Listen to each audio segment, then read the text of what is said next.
Okay, the time is now 6 p.m. Our regular city council meeting for October 14, 2025 is now in session. First on the agenda is Councilmember Davis will lead us with the opening prayer and the pledges of allegiance to the flags of the United States and the state of Texas. Please rise. Gracious and loving Father, we gather here today in service to our community and in stewardship of the responsibilities entrusted to us. We ask for your guidance as we deliberate the matters before us. Grant us wisdom to make fair and just decisions, courage to act with integrity, and compassion to consider the needs of all residents. May we work together in unity, respecting our differences and striving always for the common good. Help us to listen carefully, speak thoughtfully, and lead with humility. May this meeting be conducted in a spirit of cooperation, purpose, and mutual respect. We are grateful for the opportunity to serve, and we ask for your strength and clarity in all that we do. Amen. I pledge allegiance to the flag of the United States of America and to the republic for which it stands, one nation under God, indivisible, with liberty and justice for all. Honor the Texas flag. I pledge allegiance to thee, Texas, one state under God, one and indivisible.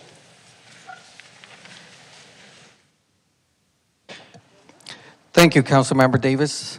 Okay, we do have a good little crowd here today, and I have a special announcement regarding the election on the annexation. That presentation is not on our agenda today, but Mr. James will be placing that on the website. So for those of you that want more information, please visit our website in reference to this subject. All right, so we have a couple of proclamations. Our first proclamation is the Hill Country Night Sky Month, October 2025. Councilmember Haywood will be reading the proclamation. And if I can have the representative, please join me up here at the podium.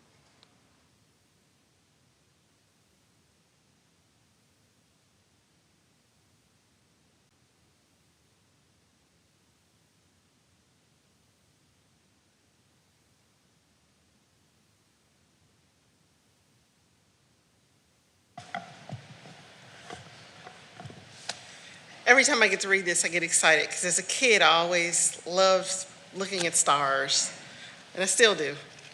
So Hill Country Night Sky Month, October 2025.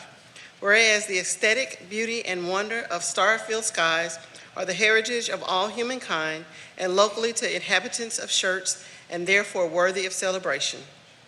Whereas the experience of standing beneath the star-filled night sky inspires feelings of wonder and awe, and may encourage interest in science and nature, especially among the young. The opportunity to view star-filled skies attracts tourists to our region and therefore economic benefit to the city of Schertz. Whereas preserving the rich historic heritage and starry night skies of Schertz is important to its residents. Whereas light pollution, which is wasted light that performs no function or task, and artificial light that goes wherever it's not supposed to go, is created by glare, light trespass, sky glow, and overlighting. Whereas light pollution wastes natural resources amounting to at least $3.3 billion a year and contributes to diminished American energy independence. And whereas the historical view of night skies has been eroding in many nearby areas and generations are growing up with limited, if any, view of the wonders of the universe. Whereas the influx of people into Texas Hill Country region and the accompanying light pollution from the area lighting fixtures have steadily on the rise. Whereas solving the problem of light pollution involves making better use of outdoor lighting, direct lighting to down where it is needed instead of upward into the sky, putting outdoor lights on timers and using outdoor lighting only when necessary. Whereas Hill Country communities are increasingly dedicated to the preservation of the region's night skies, as evidenced by the frequent educational activities conducted in our region, by increasing numbers of places in our region.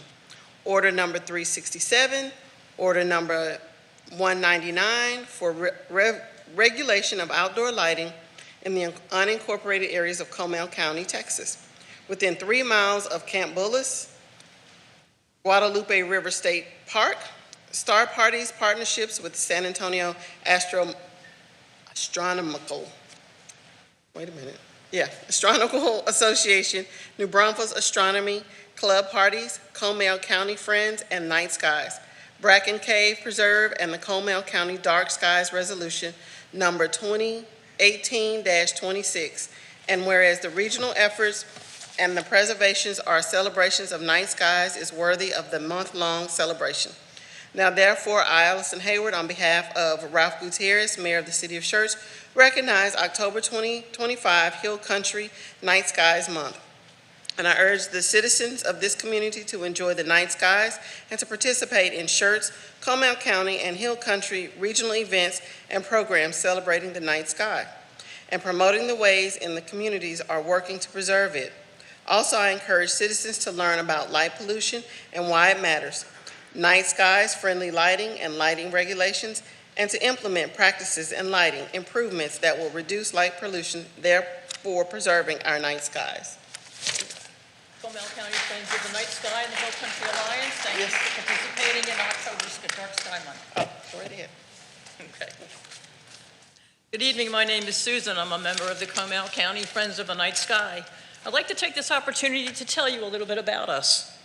Our mission statement is to educate and promote the action of our citizens in Comal County for the long-term protection of the night sky. Why is it important to protect the night sky? Nocturnal life depends on darkness. Unrestricted, unregulated, and excessive bright light confuses birds, insects, and mammals. This disruption can affect hunting, foraging, migration, and reproduction. These same lights also affect us as drivers. Today's LED light emits blue wavelength light. It causes glare that will reduce driver visibility and increase the risk of accidents. Prolonged exposure to this light causes eye strain and headaches. So how do we protect the night sky? By using the right light in the right place and only when needed. The Schertz Library will be screening Stars at Night this coming Wednesday, October 22nd, from 3:30 to 5 o'clock. You're all invited to attend. In the back of the room, I put out a stack of postcards. These come from Comal County Friends of the Night Sky. The QR code gives you a link to our organization where you can find out more about the hard work we're doing to protect dark skies. Thank you very much. Thank you. Thank you.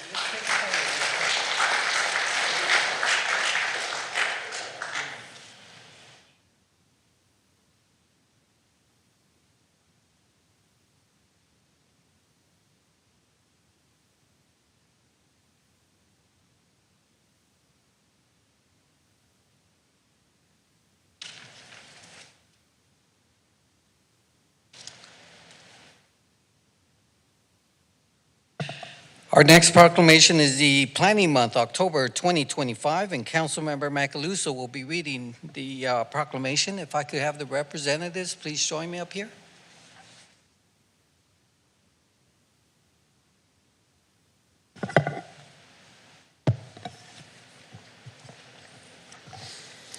Okay, Community Planning Month, October 2025.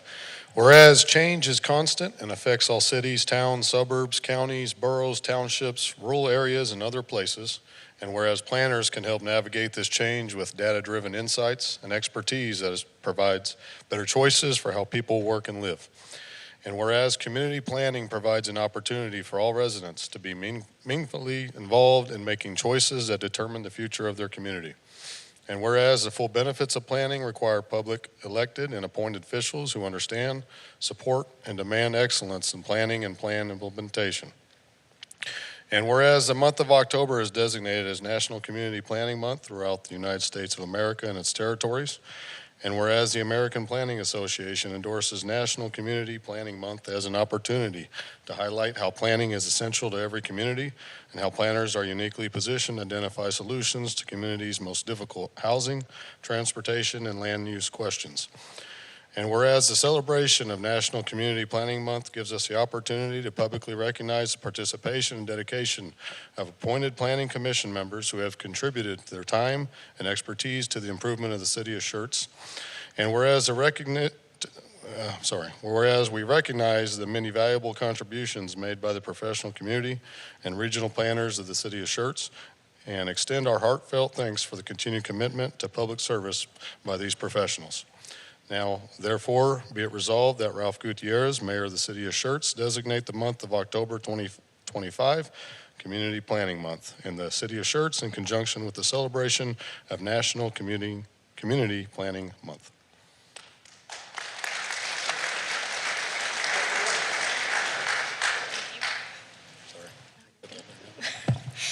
Good evening. My name is Emily Delgado, Planning Manager.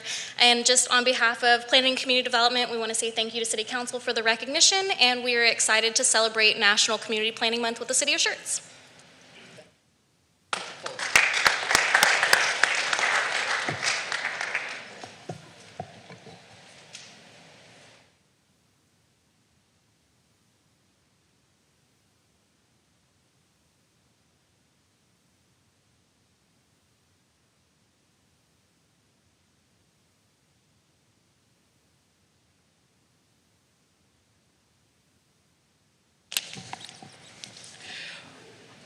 Our next proclamation is National Manufacturing Month, October 2025, and Councilmember Guerrero will be reading the proclamation. If I can have the representatives, please join me.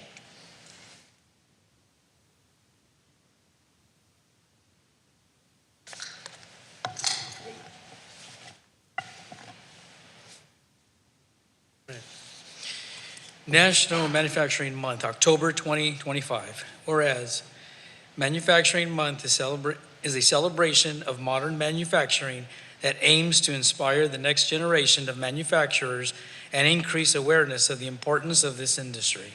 Whereas the City of Schertz is proud to support a diverse range of over 40 manufacturing businesses that create high-quality jobs, invest in local infrastructure, and contribute significantly to economic well-being of our community.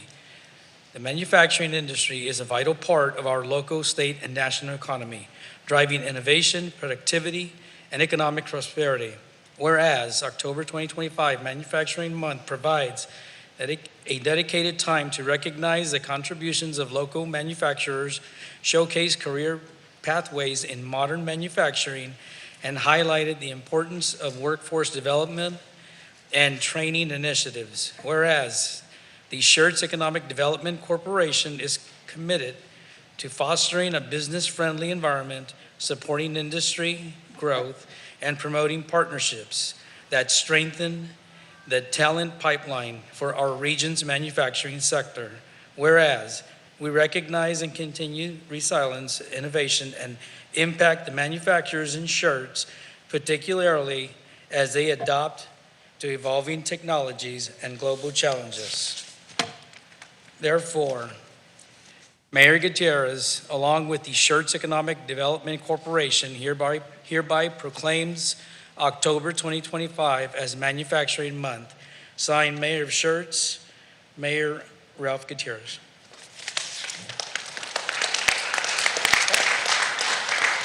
Thanks, Councilmember. Appreciate it.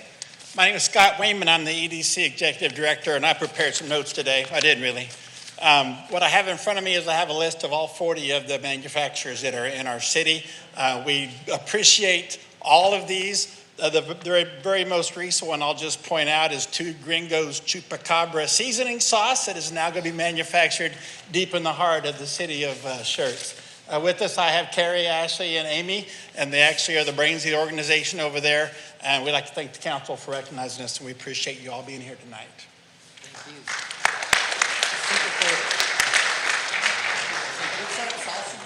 Chupacabra seasoning.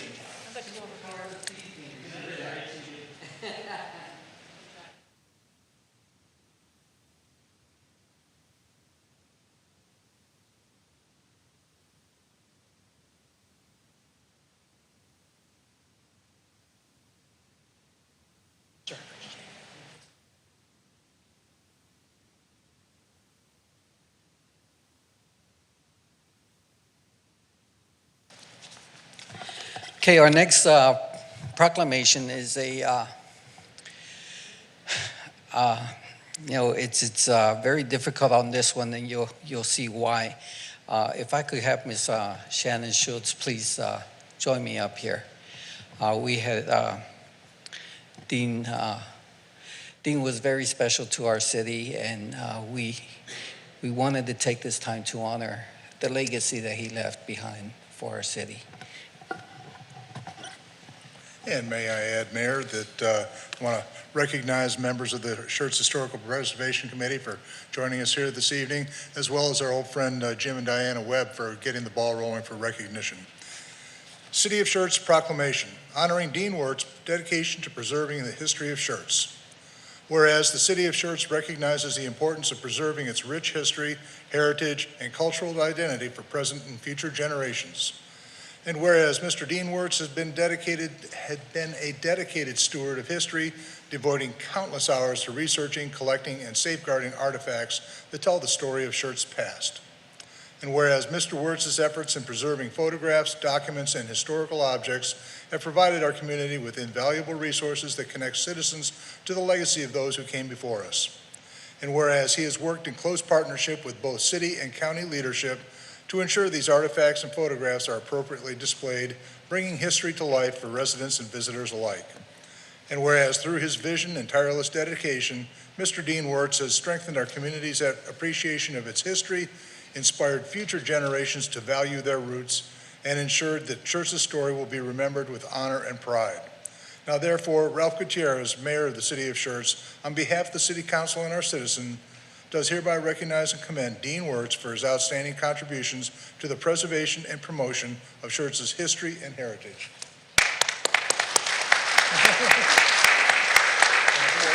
You get the mic. Thank you very much. My dad and my mom loved the city of Schertz and appreciated so many things about it. And I'm honored to be here tonight with you all to receive this appreciation from my father and his work to help record and preserve the history of Schertz. Sorry. Thank you so much. Thank you so much. Thank you.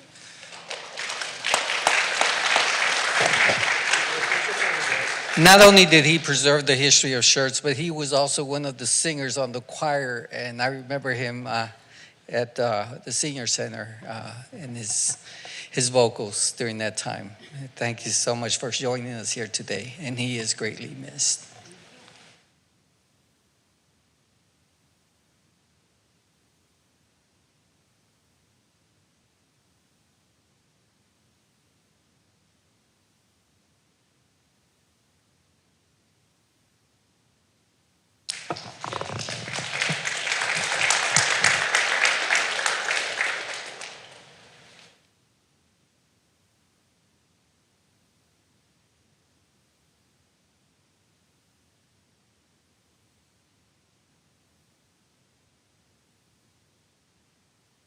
Okay, we'll continue with employee introductions. First is EDC.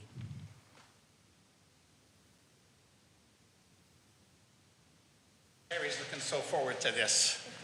Thank you, council, members of the mayor and members of staff. It's proud to introduce to you to Carrie Baker. Carrie had some board and commission experience with her coming from a school district in the years past. She came to us as our executive assistant in the EDC from actually working for a small business within the city of Schertz, a manufacturing facility, actually. So, Carrie Baker. I just want to say thank you. I appreciate the opportunity, and I'm glad to be here. Well, welcome to our team.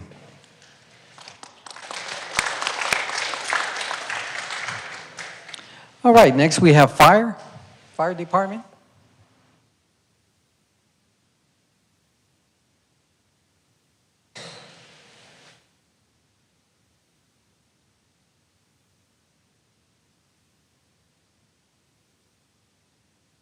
Good evening, Mayor, Council, Mr. Williams, and City staff. The fire department is happy and honored to be here tonight to introduce our 4 newest probationary firefighters to the city. Among the group of 4 with me tonight, we have a Marine, collegiate athletes, and a homegrown recruit, my personal favorite. With the hiring of these 4 firefighters, it has brought our staffing back up to our allotted levels, and we continue to move forward with that experience and knowledge in the opening of Station 4 in our near future. In preparation for tonight, I had these gentlemen answer a 500-question survey that I had sent to them so we could all know a lot more about them than we really needed to know. But in interest of time, I'm going to break it down into a few sentences. Although one of the main questions I ask every new firefighter, and I try to get to know them a little bit more, is I want to know what brought you to the fire service. It's never an easy answer, never as easy as you think, although there's always an underlying want to serve. First, I would like to introduce Joaquin Garcia. Joaquin was born locally and grew up in Schertz with his family to include his mom, dad, a brother, and a sister. He is a proud graduate of Samuel Clemens High School. Go Buffs. Joaquin's answer to my question was the camaraderie between the crew and being able to help community. Growing up, he wanted to be a firefighter. Turned out pretty good for him. And his go-to karaoke song is going to be Ice, Ice, Baby. And then Joaquin stated his best piece of advice that he received was don't chase perfection, chase progress. Joaquin. I'm just grateful for the opportunity and can't wait to serve the city. Welcome to our team, Joaquin.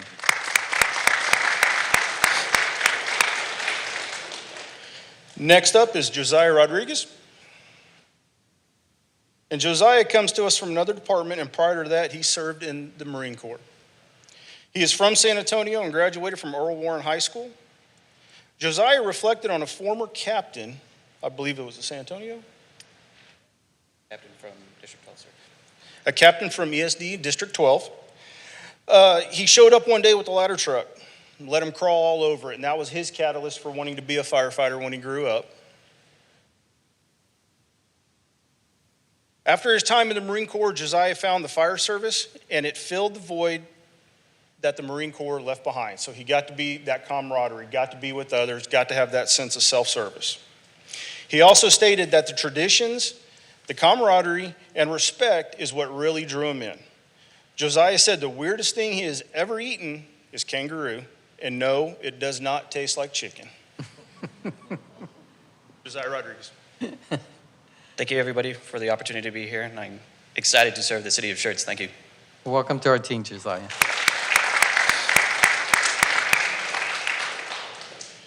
All right, next up we have Carson Drain. Carson was born and raised in Brenham, Texas, where he lived with his mom and dad along with an older brother. After high school graduation, he attended Texas Lutheran University where he played baseball. At TLU, he achieved honors playing baseball along with his minor in business and bachelor in kinesiology. After graduation from TLU, he followed his girlfriend to Oklahoma where he went through the fire and EMT academies at Oklahoma State while his girlfriend was finishing law school. Carson's dad is the reason he continued in the fire service. Growing up around a volunteer assistant fire chief, he lived the fire life through his dad. Carson said if he could be any fictional character, he would choose Batman. And his worst haircut ever was a mullet. Carson Drain. Thank you for the opportunity, and I can't wait to serve this community. Welcome to our team, Carson.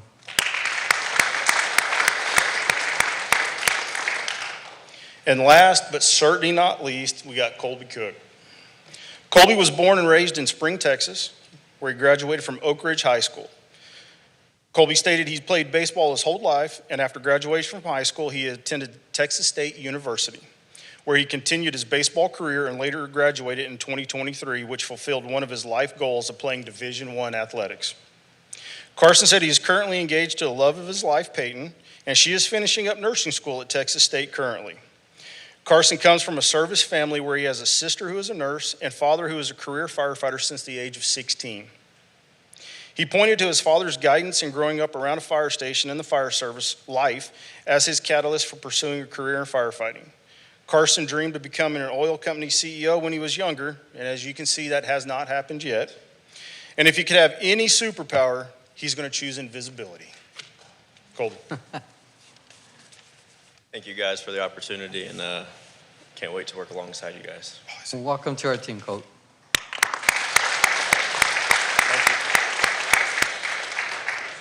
Next, we have the library.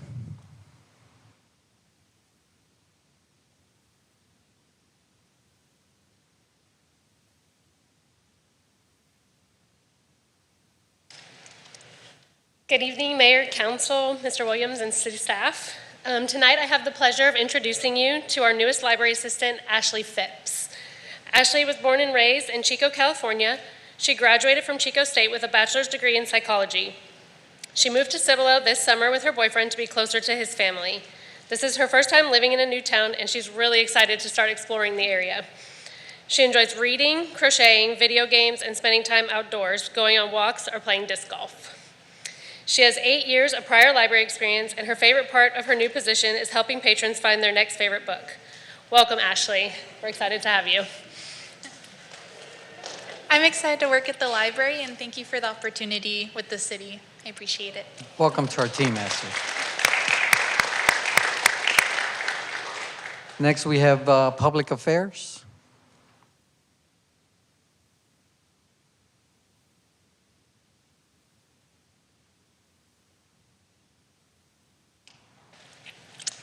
All right, good evening, Mayor and Council. I'm here today to introduce Victoria Garza, who is our new Communications Coordinator. She's been with us a little over a month now, and she'll be helping Public Affairs with a variety of different tasks, doing our e-newsletter, helping with Schertz Magazine, and also helping in 311. She was born and raised in San Antonio, and she went to St. Anthony Catholic High School, and then she went on to attend Texas Tech, where she attained her master's degree in strategic communications. She previously worked at the University of Incarnate Word in the School of Professional Studies as a community engagement and marketing specialist. And outside of work, she volunteers at the San Antonio Humane Society on their adoption team. She loves going to the gym and spending time with family, so we're excited to have her. Thank you for the opportunity. I'm excited to work with the City of Schertz. Welcome to our team, Victoria. Good evening, Mayor and Council. I am very excited to be here to introduce everyone to Ms. Crystal Haynes as our new Director of Public Affairs. She joins the city after relocating from the DFW Metroplex and brings a strong background in municipal communications to her new role. She most recently served as the communications manager for the city of Justin and has also held communication and marketing positions with the city of Grapevine and the town of Little Elm. She is an active member of the Texas Association of Municipal Officers, and she has earned her Bachelor's of Arts in Converged Broadcast Media from the University of North Texas, Steve. Mean Green, where she also studied journalism with a concentration in strategic communications. She is here with her husband, Wilson, and they recently celebrated their one-year wedding anniversary. They are proud dog parents to Phoebe and Jody, enjoy traveling, trying new restaurants, and watching sports, especially cheering on the Mean Green. So welcome, Crystal. Thank y'all so much. I'm so excited to be a part of the team and ready to serve the community. Welcome to our team, Crystal. And next we have police.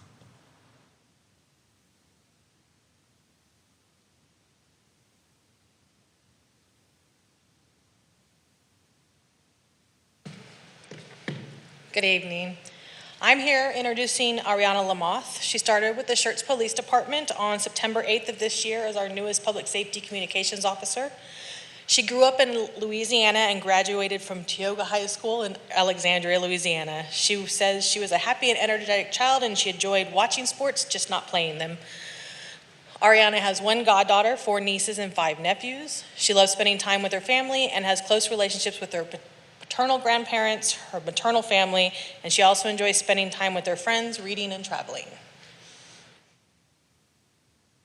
I'm grateful for the opportunity. Thank you. Well, welcome to our team.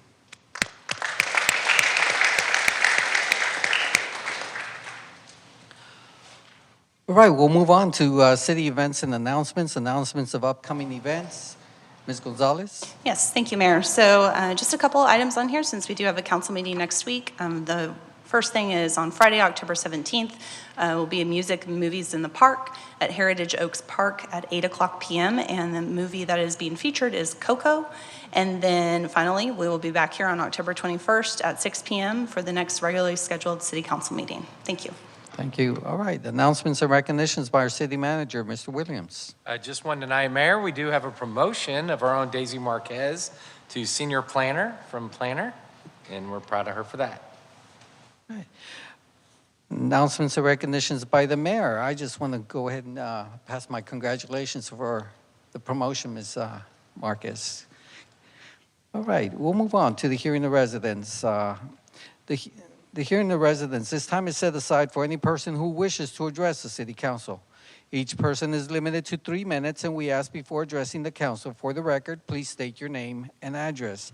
Now, there is a few public hearings scheduled today. We got 4 public hearings, so you do have a choice. You may speak during the hearing of residents, or you may choose to wait until we have the public hearing, or you may speak at both the hearing of residents or the public hearing.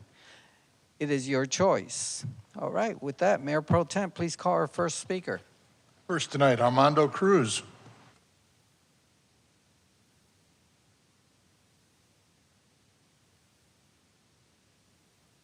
Armando Cruz, I live in 6070 Covers Cove, and I'm pretty concerned about the golf course.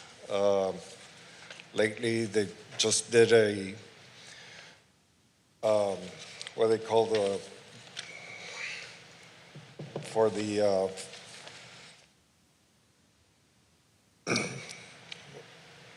pre-development that they want to do in the golf course. And so it gets me upset when they submit those submissions and then they pulled it from doing the development. I suggest that they either go with it and go forward or give the residents what they want. And pretty much they want to keep nothing happening. I noticed that you guys gonna probably redo it again and submit it, and that causes more anxiety and more stress because there's a lot of veterans around the neighborhood and they like to keep it the way it is. I mean, to me, I don't care if you guys put a nursing home, an apartment, Section 8, it doesn't matter. It's gonna happen. You guys are going to go with it.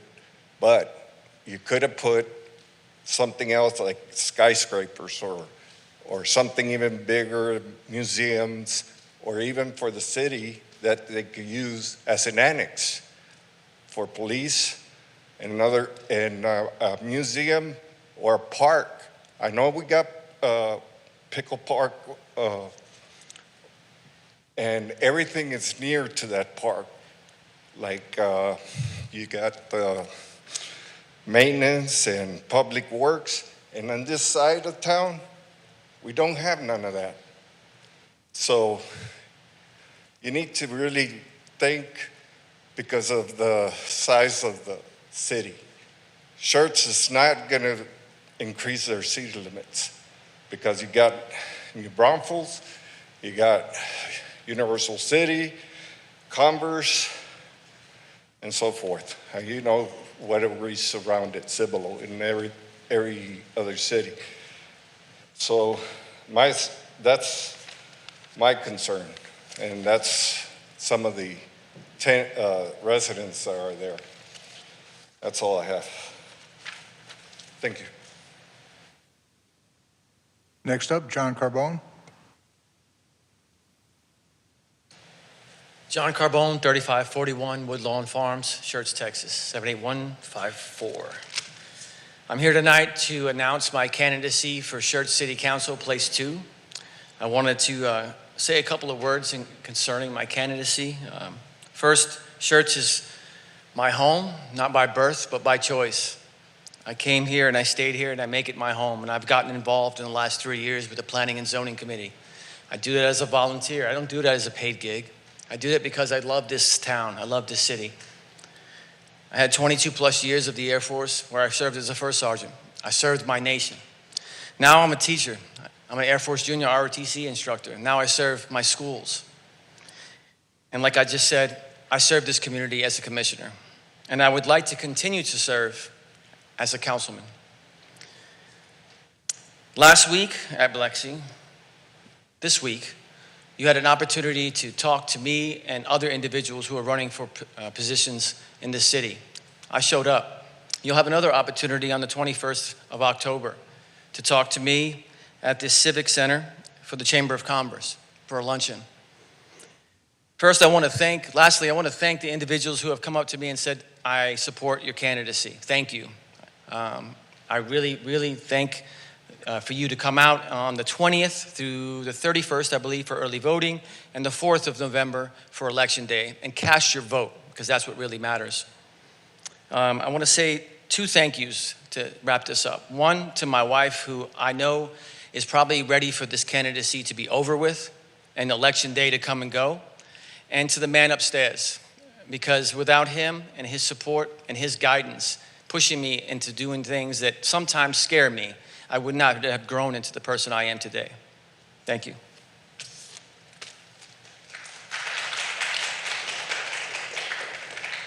Next, Dr. Miguel Vasquez.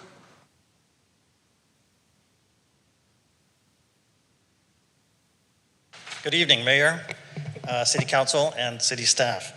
My name is Miguel Vasquez, and I'm the president of the Schertz Cemetery Association.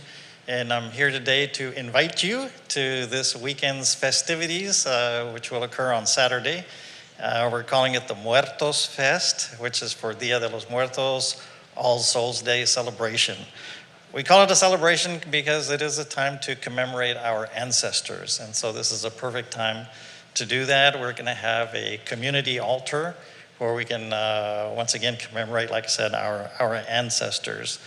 So this Saturday, a couple of other things will happen as well. We'll have a couple of dedications, and one of them will be the recognition by the city of the cemetery as a historical landmark. So we thank you for that. We thank the Preservation Committee for doing that as well. And as you might know, by getting this particular recognition, we now have the recognition by the city, by the county, and by the state. So we got the trifecta. And the other important dedication that we'll have on Saturday is dedication of some interpretive panels that we're putting at the cemetery. So these are panels that are set about throughout the cemetery. We're trying to create like a cemetery stroll, and each of the panels will give a little bit of history on the cemetery as well as the Cibolo Valley. So it's going to be good. We have some students that are going to be participating as well from Wilder Intermediate. So they're going to be showing their art. They'll have an art show and sale. We will have an international artist there as well. Fire department will be there. The EMS will be there. I guess they're going to show off their units to the kids. So we'll have a little Halloween party as well. So we'll have some music, and we have a shrimp boil. So come on out if you have some time this Saturday. I don't think we're going to get any rain, so that's good. All right, thank you. Next, Ralph Rodriguez.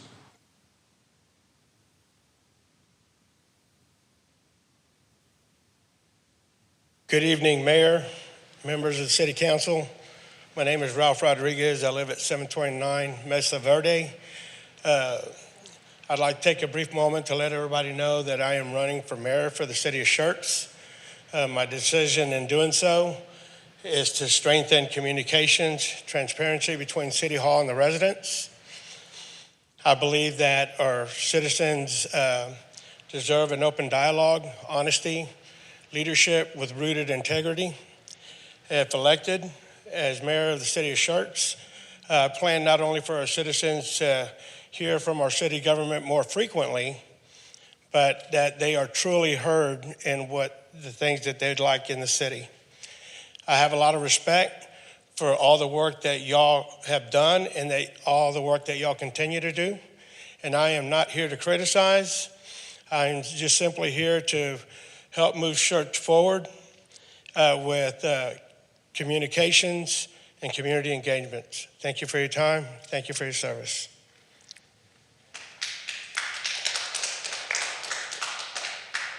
Next up, Ed Paquette.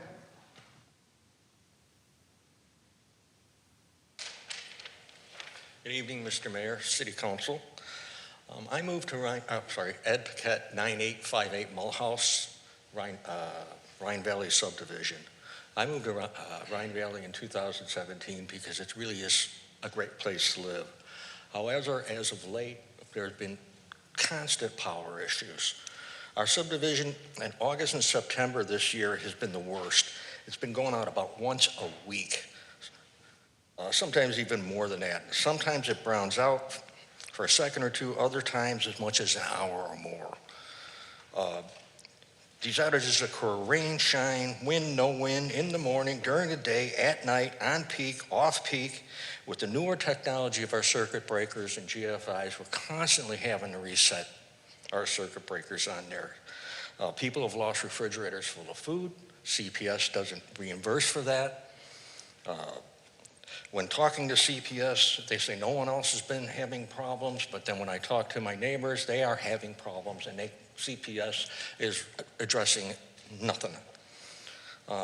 Our area has been exploding with new subdivisions. Saddlebrook, 634 homes. Carmel Ranch, 127 homes with plans for more. I can't find out how many. Crossvine, roughly half-built, 1,600 homes. Rhine Valley's adding itself about another 65 homes.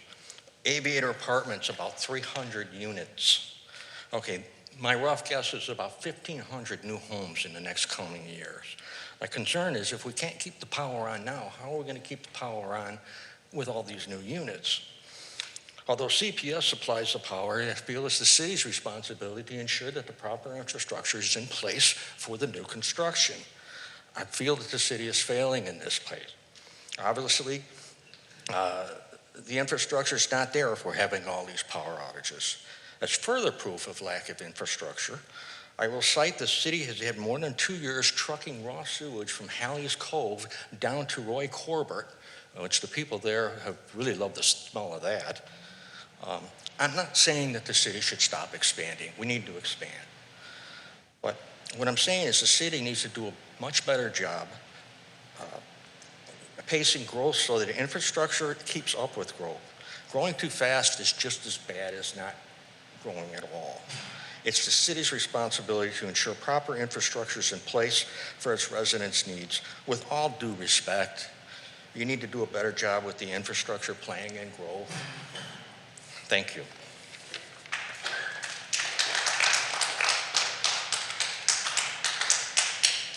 Next up, Barbara Palomo.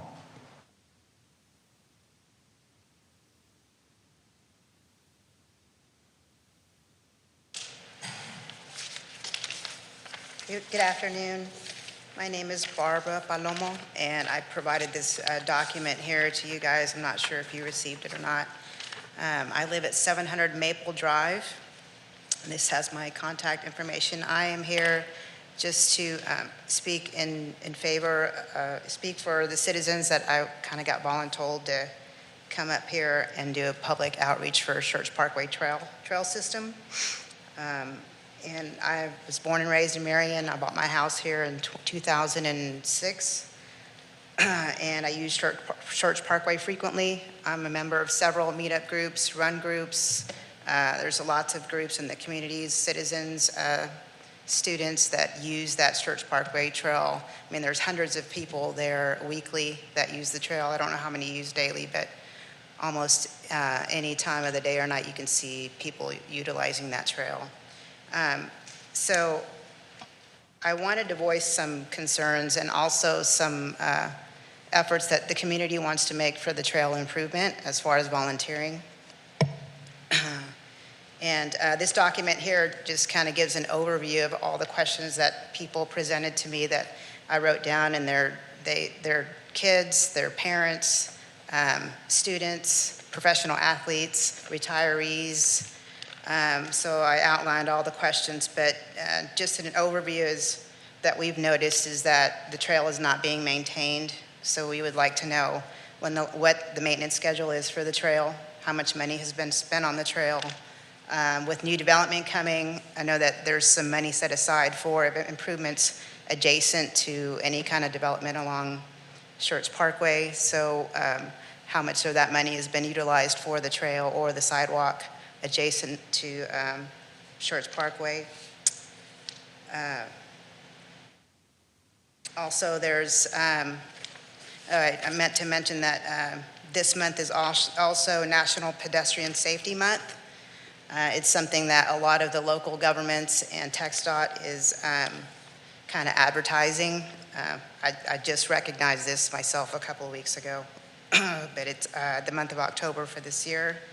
And I also looked up and shared the document for the 2024 December Parks, Recreation, Open Space, and Trails Master Plan. So this master plan identifies parks, trails, hike and bike trails, any kind of, I guess, like multimodal avenue that pedestrians use in our city.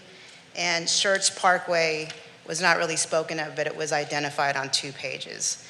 And I feel like this document has a lot of good information, but it also lacks the prioritization of maintenance for our trails and sidewalks, et cetera. And I feel that the community does not feel that Schertz Parkway is getting the amount of funds or the maintenance attention that it needs, being that that trail is identified on a lot of documents for trail systems within the state of Texas. It is in the heart of our city, and it provides an avenue for people to go to businesses or work and whatnot. And but this document basically outlines a lot of the points that the community wants to make. All right, thank you. Thank you. Again, I provided copies here with your assistant. Thank you. Walt Aldridge.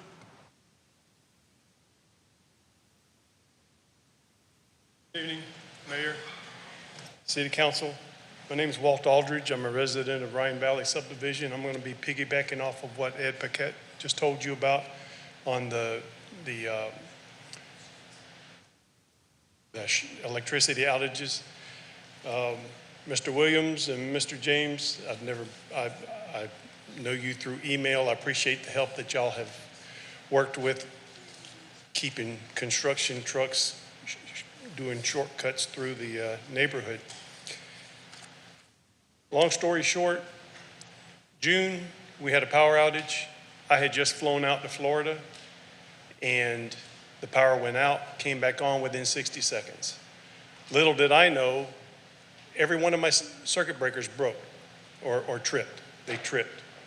Didn't find out until Sunday, until Ed went next door, went in my house, lost an entire freezer of food. I filed a claim with CPS. They basically said, sorry, we can't control that. Although since I've been there since August of 2016, I'm one of the OGs of the neighborhood. There's a electrical grid problem in Rhine Valley because you don't have 27 outages for 7 months. 27 outages. Has your power gone off 27 times since January? Ours has. It trips every one of my breakers. For 8.5 years, I've lived there, never once had any breakers tripped. And they are tripping now in the last 6 months. Had nothing but trouble. CPS is lying to the residents of Schertz or Rhine Valley because they're saying nobody else is complaining. And I call them a liar to their face. So I'm here to ask you as a city council to contact CPS and make them do something to investigate what the hell is going on in that subdivision. Because I can replace food, but I don't like leaving tonight and wondering, coming back the next day if the power's off. And it comes back on, but all the breakers are tripped. You've got to reset every single one of them. And 27 times I've done that since January. That was July 15th, July 14th when they responded. We've had more August and September. So, like I said, as a city council, whoever's responsible or whoever can get CPS off their ass to do something to investigate without us having to pay $1,000, $2,000, $3,000 to put a voltage controller on our house to take them to court to prove that we're right, I ask that you do that. Thank you. Thank you.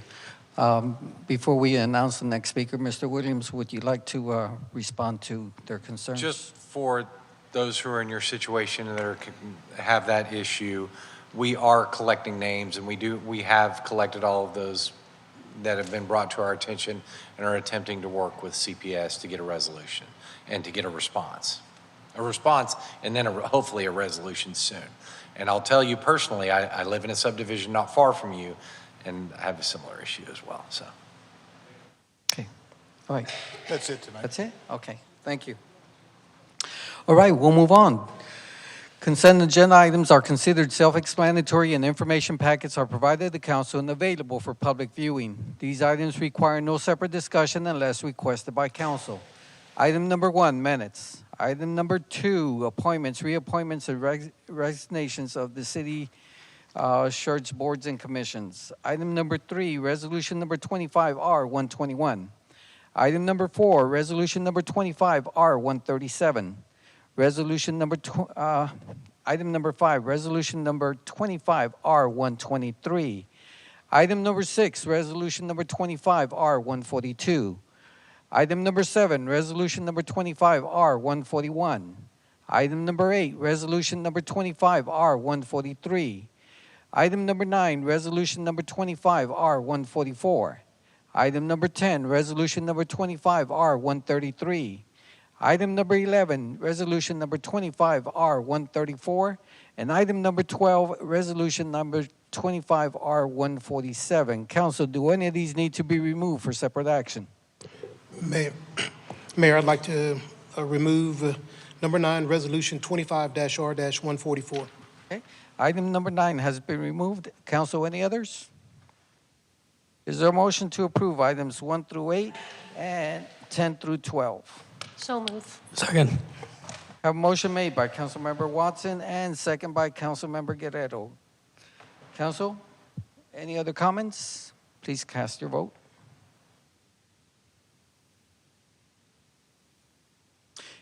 If we can publish the vote, please. We have 7 ayes, no objections, motion passes. Councilmember Haywood, did you have a comment? Yes, Mayor, we have our appointment for EDC, Mr. John Fawbush, the third in the audience, and I'd just like for him to stand up and be recognized. Thank you for coming out, and thank you for your service on our board. Thank you for joining our team, sir. Appreciate it. Thank you. All right. We have item number 9, resolution number 25R144, a resolution authorizing a personal service agreement with the Charmaine Sanchez, ABA Parental Services. Mr. James. Thank you, Mayor. We'll tag team on this one. I thought Larry and Jessica were going to stand up here with me. Apparently, they're going to sit behind me and just wait and see how it goes. No, sit back down. I got it. We'll see how this goes. So I appreciate Councilman Westbrook. You sent a list of 7 questions out earlier today. The city manager forwarded that. So we'll go through those, see if we can answer those for you. But just as a bit of background, this is the contract that we've had with Charmaine Sanchez for over 10 years, since I've been here, in fact. And what she does really is help manage the contracts we have for companies to locate cellular equipment, communication equipment on our water towers. She brings a wealth of expertise to that. It's an area that the city staff doesn't really have because of our size. And the contract is up again for renewal, and we proceeded this way, and so we'll try to answer some of your questions about why we proceeded the way we did. So the first question is, what is the 27% of gross historically represented in terms of dollar amounts? And can I get information about the ranges of the 27% over the last 3 years? So to be clear, the past contract, it was 30%. Staff negotiated down to 27% this year. But those dollar figures generally that we pay them is between $60,000 and $84,000. The numbers, the $60,000 was sort of a light year, but generally the amounts that we have paid under that would be under the new negotiated fee. But what we've actually paid this past year, 2025, was $98,735. 24 was $67,249. 23 was $96,004, and then 22 was $93,051. And so those amounts are down a bit, ranging from the $60,000 to roughly $84,000 if you calculated the 27%.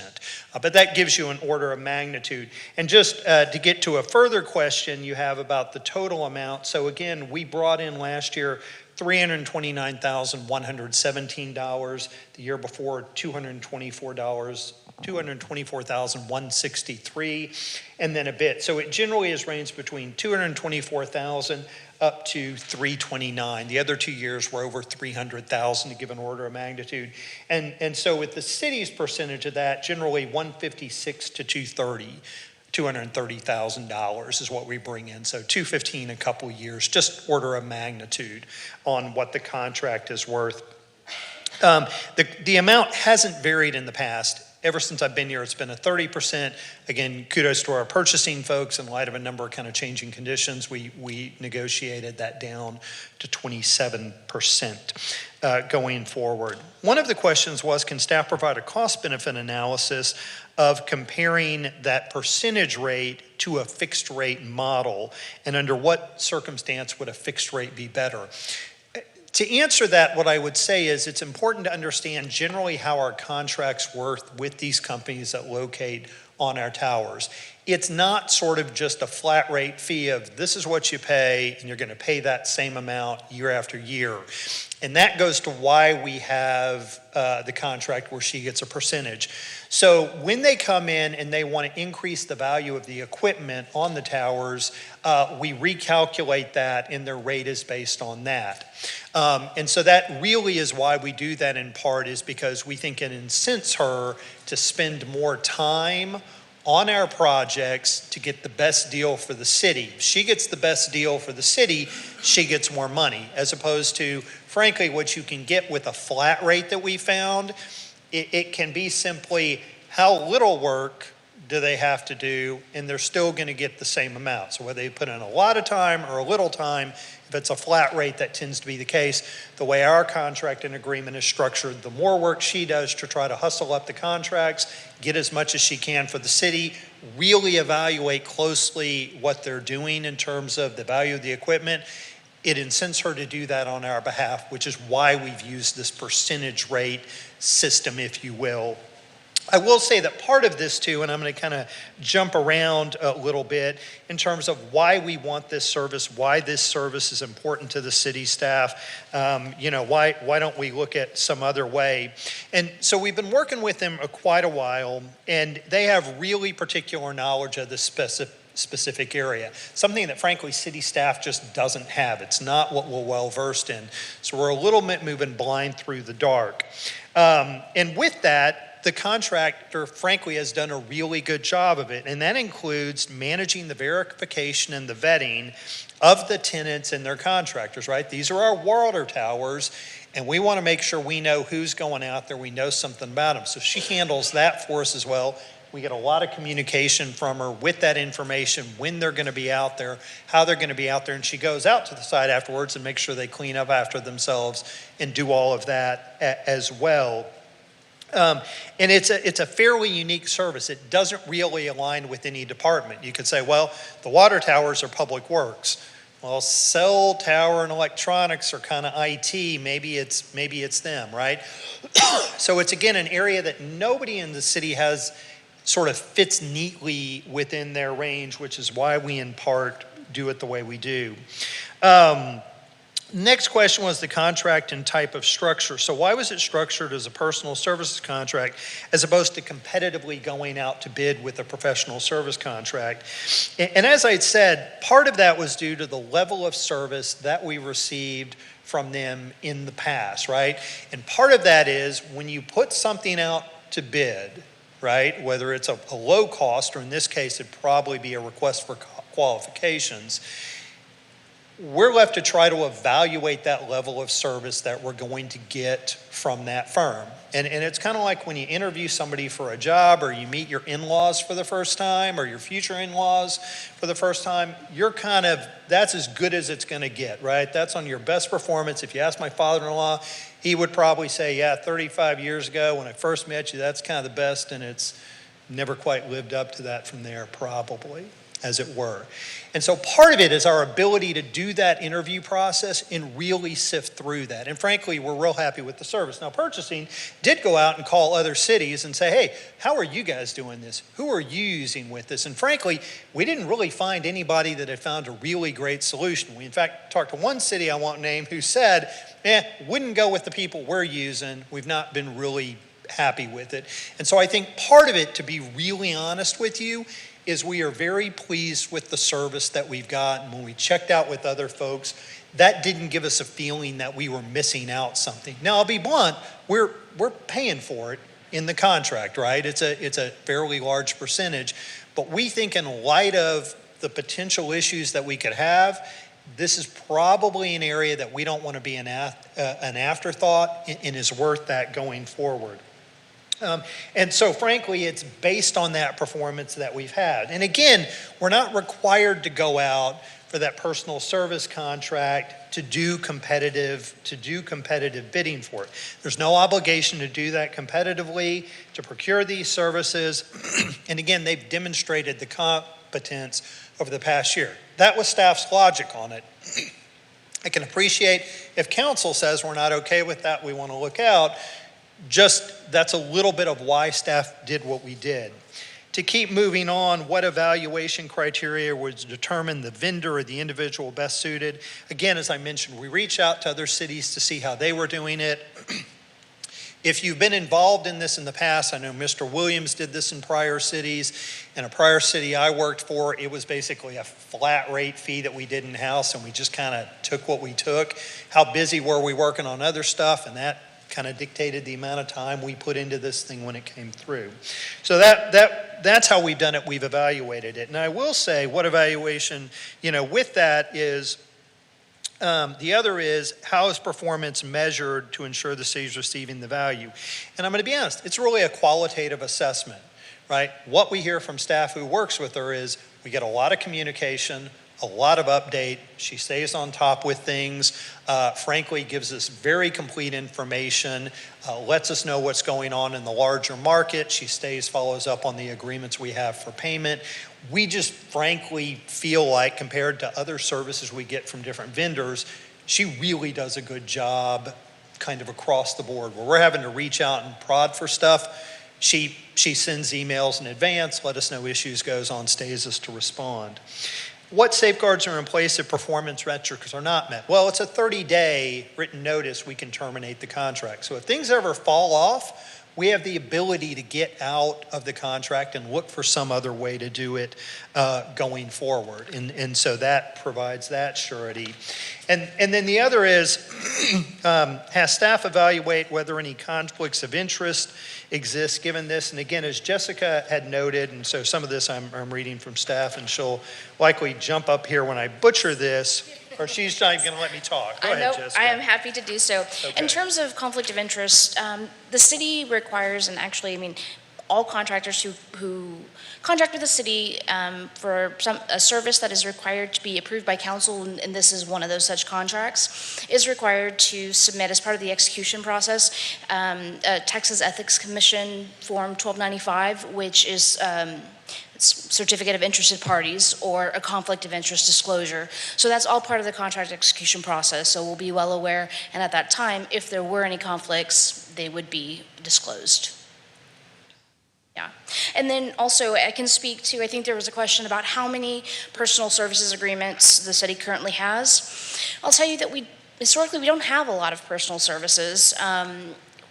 This is one that meets the definition as defined in the Local Government Code 252, and so that is a service that is being provided by an individual. In the past, we have had them. We don't currently have any others that we were able to find, but we've used them in the past for services such as when we had an outgoing fire marshal and we needed to cover the services until a replacement was seated in that position. The outgoing fire marshal, we had a personal services agreement with them for them to continue doing plan review and for the continuation of services, like again, until we could replace the position. So we've used it in that type of way in the past throughout the city. Councilman, any other comments, questions? No, thank you very much. I do appreciate and I appreciate the patience for the last minute. I meant to send it last week, and then I got up this morning and wrote off some questions. It was the first time that I can recall seeing a personal services contract. I just wanted some more information on it, but I do appreciate the information. Yeah, no trouble with it. Again, it's all information we sort of knew, so it's just a matter of wrangling everybody to go, hey, let's get it all on paper so we can respond. Yep. Thank you very much. I do appreciate it. With that, do we have motion to approve resolution number 25R144? Make a motion. Second. A motion made by Councilmember Westbrook and second by Councilmember Hayward. Any other comments? Please cast your vote. We can publish the vote, please. We have 7 ayes, no objections. Motion passes. All right. Right, we'll move on to our discussion items. Item number 13, resolution number 25R146, authorizing the power of eminent domain for the acquisition of permanent and temporary water line easements necessary for the construction and maintenance of a water supply main between Eckerd and Schwab Roads. Ms. Woodley. Thank you, Mayor. Good evening, Council. I don't have a formal presentation prepared for this. We did want to put it on discussion and action, though, out of an abundance of transparency. Anytime that you're invoking eminent domain, there tend to be questions. So this is fairly straightforward. We submitted an initial offer for these easements to the property owner back in June, and we were notified by that property owner that the property was under contract to a potential developer. We did meet with the property owner and the developer. We were told that there are contractual restrictions that prohibit them from being able to accept the offer at the time. We have waited for quite some time and really, frankly, need to move forward with the project. This is something that was authorized by council last fall with an agreement with the developer of the Ackerman subdivision. They have agreed to design and construct the water line, but part of the city's responsibility with that agreement is to acquire the easement in a timely fashion. So we are looking for authorization to use the power of eminent domain if necessary. The final offer was sent last week to the property owner, and so if they refuse to accept the offer or negotiate further, then we would get with the city attorney and file a case for eminent domain proceedings. All right, council, floor is open for discussion. Seeing none, is there a motion to approve resolution number 25R146? Motion to approve. Second. Okay, motion was made by Mayor Pro Tem Brown, if I'm correct. Okay, and second by Councilmember Guerrero. Right. Council, please cast your vote.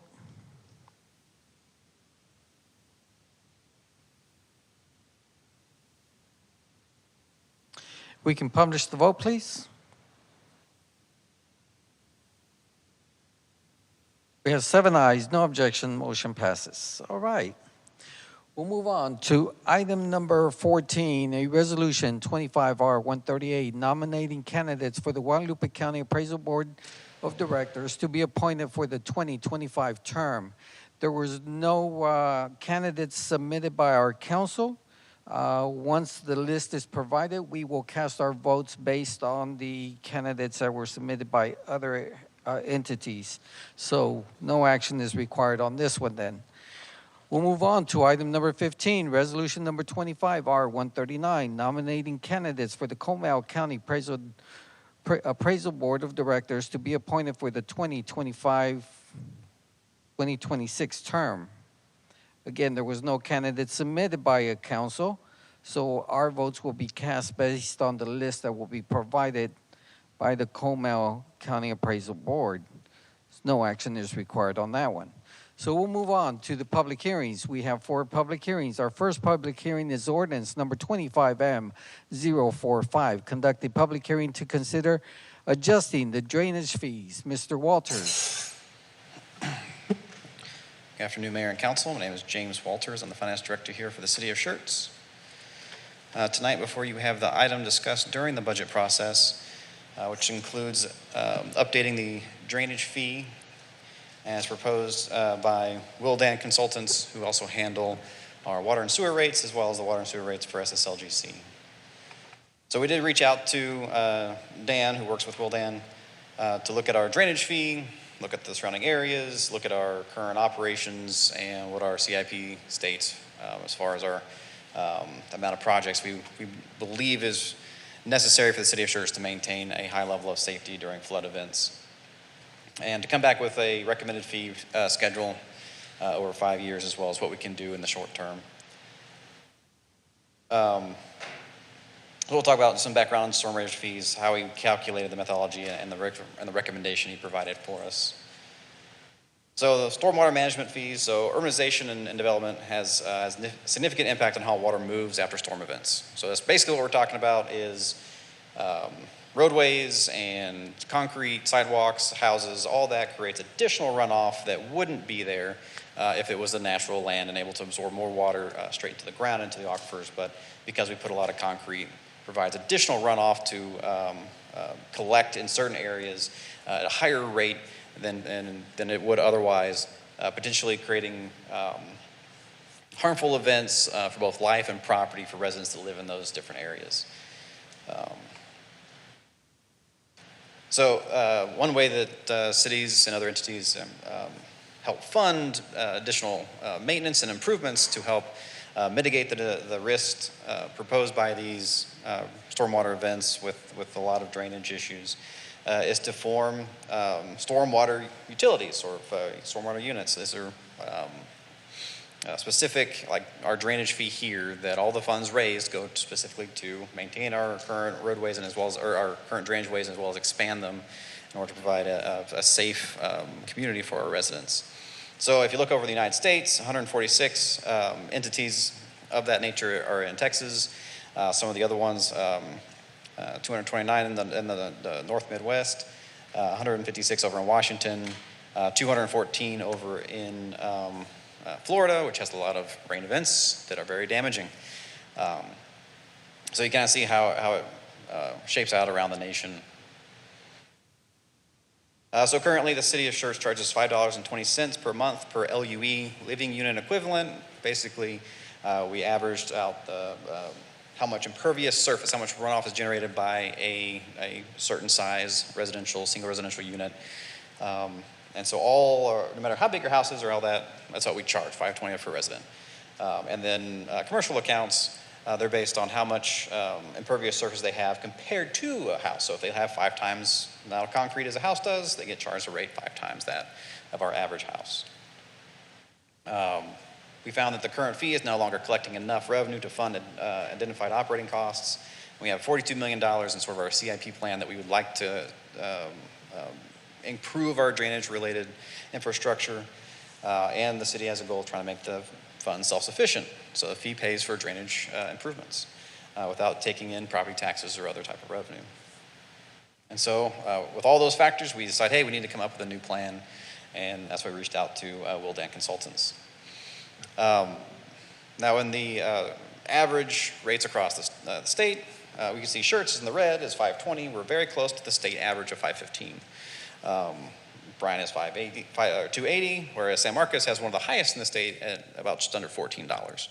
Now you can say, yeah, we're at the state average, but the question comes in, is Schertz an average as far as our drainage ways and amount of impervious surface we have, as well as our creek beds? How likely are we to flood compared to the other people? So while this is good information, we do have to keep in mind just how many risk areas we have in Schertz compared to Bryan, who may not have a big drainage risk or flooding risk related to their drainage pathways.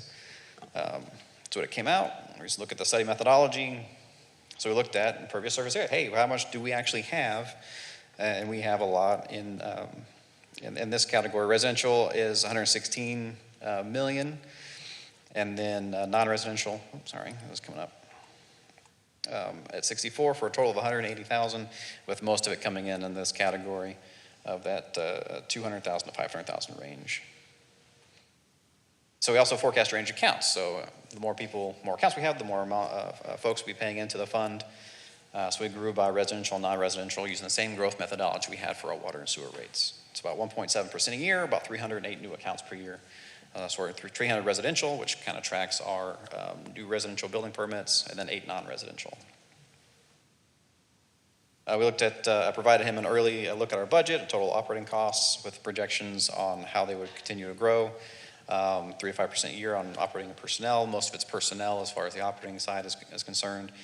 We have insurance every year as long as merit and other salary adjustments. So that kind of follows in with what we had done this year as well. As far as the 42 million, these are a list of projects we found in the CIP with the rates that we had looked at. So these are all the projects that we would like to do, but we haven't really found the amount of funding we're able to come up with them. So these, looking at Dan, would be primarily debt funding, possibly starting in 2028. 10 million, 10 million, 12 million, and 10 million. Looking at a 20-year term with about a 4% interest rate. So that's how he looked into the operation as well as our CIP.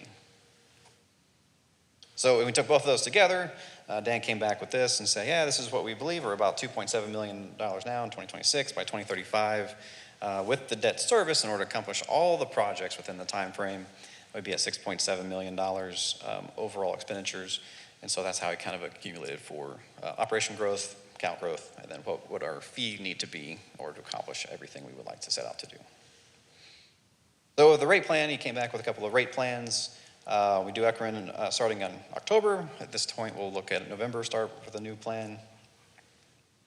We're also going to look at, well, we are only recommending the first year of this plan. We're going to come back to council, so council's not adopting all 5 years and all the adjustments tonight. We have recommended the first year, which is one that's kind of set in stone. It's already in the budgets that I've presented. And then we'll continue to look at and update the plan going forward to see how we can adjust the rates. Do we really need the full amount recommended in the plan, or are we able to adjust and do a little bit lower? So what was proposed was moving from residential, the LUE from $5.20 to $8 for this current fiscal year, and then updating again for 11, then 12, and then 15 in 2028, being one of the, just being out San Marcos by $1. Now, again, staff is only recommending the first year, and part of what comes with that is some new staff, stormwater managers, it was proved in the budget, as well as a drainage master plan. So it's coming back and looking at and taking stock of all of our drainage, of what best way to utilize our dollars, and making sure, A, we're focusing on the right areas, and B, are we thinking there's something's a priority, maybe something's not a priority? As well as we can look at various grant opportunities from FEMA, which is where we got a large amount of funding from the last big flood event from the Schertz, that basically put in Dietz Creek and is helping to mitigate some other drainage issues currently. So there's a lot of things we can do and kind of help in the out years to adjust that down as we take stock of what we have and what we need to be. And how soon do we have to get there? That's another factor that goes into it. We thought hey, over this 10-year window, we thought, hey, these projects need to be done. Once we get that master plan in, we can see, hey, do we need to get these done sooner or later, or some can be pushed off a little bit longer, and that will affect the rate as well. Dan also recommended or came up with a second scenario, which is a little bit lower fees for the residential, but a higher, like a gradient scale for commercial. So instead of just being a 1-to-1 ratio, as far as, hey, everyone's going to build for the same size, this is more of like, hey, the bigger you build, the higher impact you'll have and the higher rate that will be charged. While this is in the study and the recommendation provided by Dan Jackson, staff is not recommending this scenario tonight. We'll keep it as is, where everyone is paying the same LUE. So basically, on average, for the same amount of concrete and road work you put in, that's what you'll pay, no matter, if you crash a threshold, all of a sudden your rate jumps. So we're not recommending that currently. So that was the recommendation from Dan Jackson. This is what we had talked about in the budget retreats. The $8 would fund the current operational improvements to provide additional crew to help maintain our current roadway, or current drainage ways, to provide additional maintenance and make sure the flow works, make sure current infrastructure continues to work as it should, as well as making small improvements throughout the city within the confines of the operating tile budget. Right now, this is not addressing any of the long-term capital needs. That's what we want to look at. We want to get to the drainage master plan updated before council and a project identified and approved, and look at the impact of that study before we raise it, any other ones, or consider any of the other future fee changes that were in the study. With that, if there's any questions from council, or we have the public hearing. All right, thank you, Mr. James. All right, this item is on the agenda as an open public hearing, and the time is 7:20. All right, is there anyone in attendance who would like to address the city council in reference to this subject? Yes, please step up to the mic, state your name and your address, and you have 3 minutes, sir. Bob Jameson, 4504 Brush Creek Drive, Schertz. A few questions for you, sir. We're in the middle of about a 3 or 4 year drought. If you can please address the Okay. council, that way All we right. can hear the question also. All right. We're in the middle of about a 3-4 year drought. I understand we need infrastructure, but why are we increasing rates if there's no rain? I understand some of it goes down, but we just really haven't seen that much. Number two, the citizens of Schertz are not the purveyors of concrete and macadam. That's what's caused stormwater runoff. Therefore, why aren't the developers paying for it instead of it being pushed off on the citizens? And that's about all I have to say about this matter. Thank you. Thank you, sir. Anybody else like to address the council?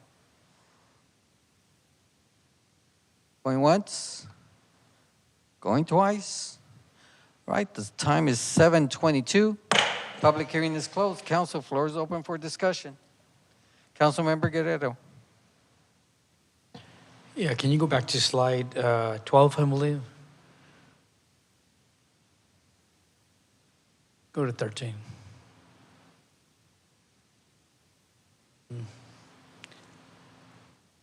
No, go back to 12. Yeah, this is it right here.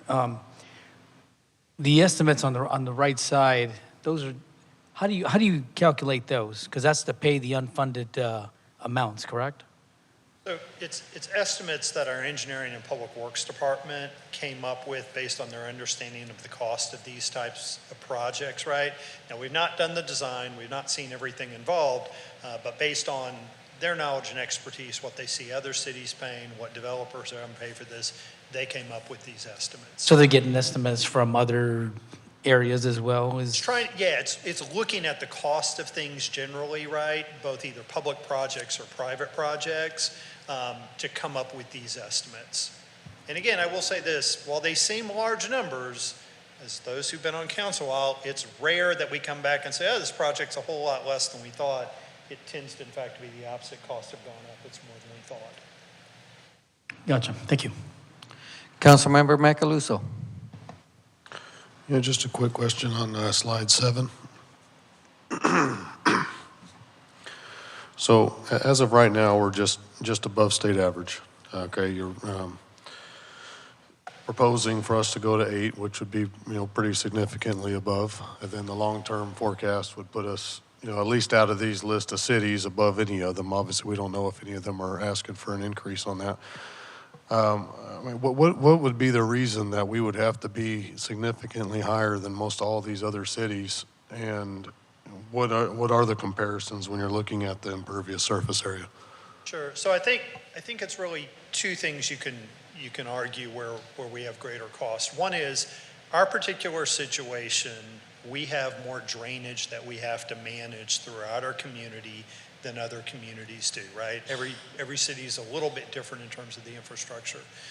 The other, and I think this is probably more accurate, is what level of service are they actually providing? And this is one that I would say that if you, as we've gone and talked to other folks, with the exception of San Marcos, there hasn't been a community that's really embraced it and really said, hey, these are all the issues we have, these are the issues we see with flooding, these are the things that we need to do. It, frankly, I think in a lot of cases, it is an issue that's pushed to the side. And again, I can appreciate the gentleman that spoke. Until it's a problem, we put it to the back of our mind. And again, I appreciate his certain comment of, hey, we're really dry, we're not getting rain, why are we dealing with this? But if you just remember what we're in October, so September, August, July, June, 4 months ago, when we had the flooding, and you'll remember my presentation in June, we had 35 that was underwater. We have areas that regularly flood. If count, the other thing I would say, it's what's the level of service that we expect from our residents. So as many of you know, you get calls from residents saying, hey, why aren't these problems taken care of? Why aren't these things managed at a higher level, right? So again, within the last year, I've been out behind the residents who live on Cabana by Lowe's because of the flooding they get when it comes down that concrete channel and the wall stops and it hops over and floods them out. That's an example of this. Recently, calls from a gentleman who lives on Dietz Road who says, hey, this city-owned property, it's flooding back there. What are you going to do? Again, if you go out and look at it, it's a mess. You sort of wonder where that water goes and it washes across the intersection. So it's those kind of calls that we get. You may remember we had a woman, Ms. Purser, who stood up and she was concerned about the erosion and the flooding issue down off Gleaming Springs a number of months ago. Came back a couple of times. We've gotten calls from council people, rightly so, saying, hey, there's a concern about we're not mowing, we're not grading this finely enough in areas across the way over behind Maryland. And then again, the other recently we had was over behind Gettysburg, right? We have this drainage channel. And so I would argue likely the situation is it's some of the issues particular to our community in the areas that we have relative to the Cibolo Creek. But really I think what it's about is that this is just one of those areas that communities aren't dealing with till it really becomes a problem, and it's an area that we found that we've needed to step into. And so again, to be clear, we're simply recommending go up on the fee this first time and let's take another look at it. I appreciate how aggressive the schedule is. I appreciate how quickly this gets us to those list of items. You know, I'll be honest, it may be too fast. And I think that's part of what we have to manage and work with council on. But we think this first phase does a number of things for us. It increases the staffing that we have so that we can better get out and maintain some of those things that we have expertise for. It also gets the floodplain manager, someone dedicated to that position. So again, to be blunt, trying to go after grants and participating regionally isn't a little bit of an afterthought where we find who's free that day going forward with it. That's the answer I would give you with it. Mr. Williams would like to add. Everything that Brian just said is spot on. I would also add that some communities tend to absorb this cost in the rest of their general fund. So it just gets spread among the entire general fund. So you don't really realize the impact to where it really belongs. We're taking more of the position that a lot of these maintenance, all the maintenance items that you just described, we would be paying for those with a fee rather than just absorbing it through the streets department or something. That's right. And one thing to keep in mind there, again, as we talk every year with budget, right? If we look at sort of what our tax base is and the exemptions that we have for folks, this frankly spreads it to everyone in the community, businesses and residents. Mayor Pro Tem Brown? Well, as Brian was talking about, you know, we do have a lot of floodplain in the city of Schertz. If you ever look at a FEMA map, look at the panels down there, and you'll find that Schertz really does have a lot more than other places, just the way the contours and geography runs, and it isn't just because of Cibolo Creek, but by any means, it's all over the place. You know, I looked at a couple of those numbers and I'm going, this is crazy, but I think the whole state is going to have a different emphasis on flood mitigation and flood control and things along that line after last summer Summer's horrible events there. When people die, things happen, and we don't want to get into that shape. You know, we've been very good about staying ahead of the game within our budgetary constraints. I mean, after 98 and 2002, especially all the work that was done on the Deets Creek and drainage systems and things like that, huge improvements for the city, but still a lot of areas aren't there. You know, and yes, we do have higher elevations that aren't going to be affected by rain and drainage, you know, but that's the exception, not the rule for most of Schertz. I know we have to address it. I know we have to take conscious action to get to it. I just want to try to keep the costs down to the individuals as much as possible. You know, and even on the commercial side, when I see things going to $3,000 a month, that's not going to work. Yeah, I would agree with you, and that's why you may recall when Dan Jackson presented, there were two methodologies. Right, I remember We the felt this was presentation. appropriate. I'm just saying that out loud, you know, it's. Agree with you. Yeah. And then the other, keep in mind, the city's growing, right? We have all these development projects. You have this list in your packet of development projects that are working through. That adds infrastructure that we have to maintain going forward. So again, the developer puts it in on the front end generally, and then the city has to maintain it and keep it going. And unfortunately, that developer is only going to work on the development that they are working on. Everything outside of that is going to be left to either the next developer or to its natural state, however that works. Council, any other comments? I'd just like to add that, you know, you brought up an interesting point. You know, the 4th of July was devastating, and I remember going out on, you know, and touring our city, and there was places where there was a lot of debris in the drainage, and within 48 hours, our staff picked it up, you know. But based on the maintenance that we were constantly doing, it basically mitigated the issues that we may have had if we didn't do anything about it, you know. So it's hard to say until it really happens. I think that's the case, right? We get lucky sometimes and we forget about it. But then again, it's much like the creeks, right? As they silt up, and it's slow. You don't notice from day to day. You don't notice from week to week. You don't notice from month to month. You don't notice from year to year. You know, when we go out and look and we say, yeah, we need to pull out a couple of feet and the volume that takes, that's the kind of stuff we talk about. Right. Councilmember Hayward. I was just going to say, the other thing is, as much as the fee is going up, I know that we're like in between, we're in two different flood areas. And so where we sit in those areas and the different Guadalupe and Bear, we're not going to get any assistance from them anytime soon. I think just based on where we are in the scheme of things with being little slithers. And so I think this is what helps get us where we need to be so that we're not dealing with some issues later when it rains. I think you're right. I would say I appreciate Councilman Davis pushing on this issue as well, right? And what we really need is that position that's dedicated to this issue and focused on it, not, we got a meeting come up next week, who's not going to SSLGC, who's not got a development review meeting, who's not got this, let's send them to the thing. That's really what we need because, again, in addition to the regular stuff we have to tackle, we really do need to step in fully to this floodplain issue and the big issue that we've got with the Cipolo Creek. And again, you heard Dr. Pinshorn speak to it a couple of weeks ago, right? It's the same sort of issue. Council, any other comments? Seeing none, is there a motion to approve ordinance 25M045? So move. Second. A motion made by Councilmember Watson and second by Mayor Pro Tem Brown. Any other comments? Please cast your vote.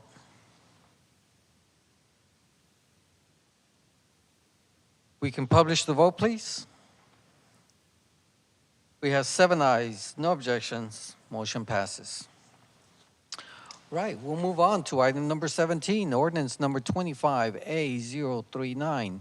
Conduct a public hearing and consider a request for voluntary annexation of approximately 4.7 acres, Bexar County property identification numbers 310108 and 1061511, Bexar County, Texas. Ms. Marquez, floor is yours. Good evening, Council Mayor, Mr. Williams. Ordinance 25A39, a voluntary annexation of approximately 4.7 acres, Daisy Marquez, Senior Planner. So here's the subject property outlined in green. It is located along FM 1518. The applicant submitted a voluntary annexation petition. Resolution 25R112 was approved on August 19, 2025 to start this annexation process. A zoning application to public use district is accompanied with this annexation application. And per LGC 43057, staff finds that surrounding any area but not including such area within the city limits through this annexation is in the public's interest. And staff is recommending approval of ordinance 25A30. Thank you, Ms. Marcus. All right. This is on the agenda as a public hearing, and the time is 7:35. Is there anyone in attendance who would like to address the City Council in reference to this subject? Going once, going twice.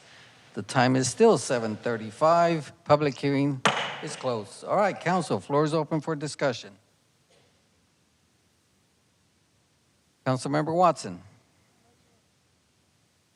I motion that we approve ordinance 25A039.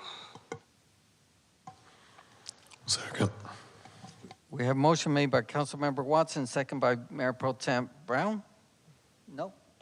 Macaluso, I'm sorry. Macaluso. Okay. Council, any other comments? Please cast your vote.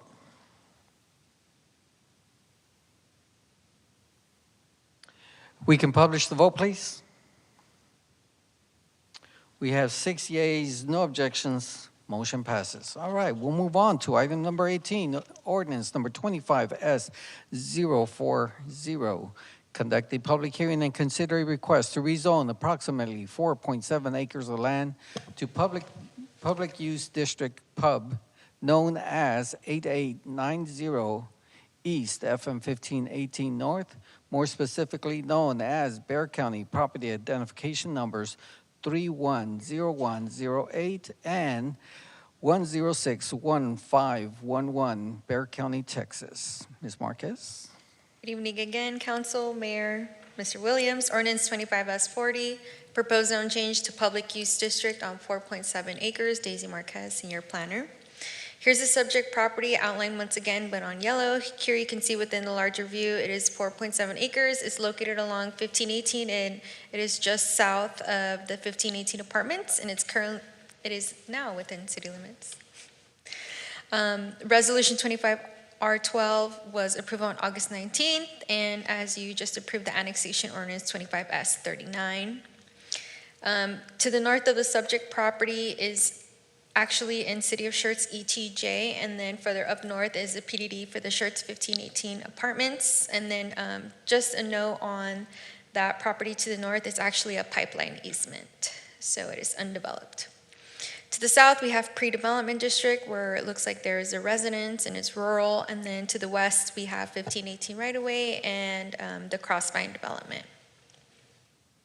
We sent out 15 public notices on August 21st. We did receive one in favor, and a sign was placed by the applicant. We did put out a notice in the newspaper on September 24th, and it did go to P&Z for a public hearing on September 3rd.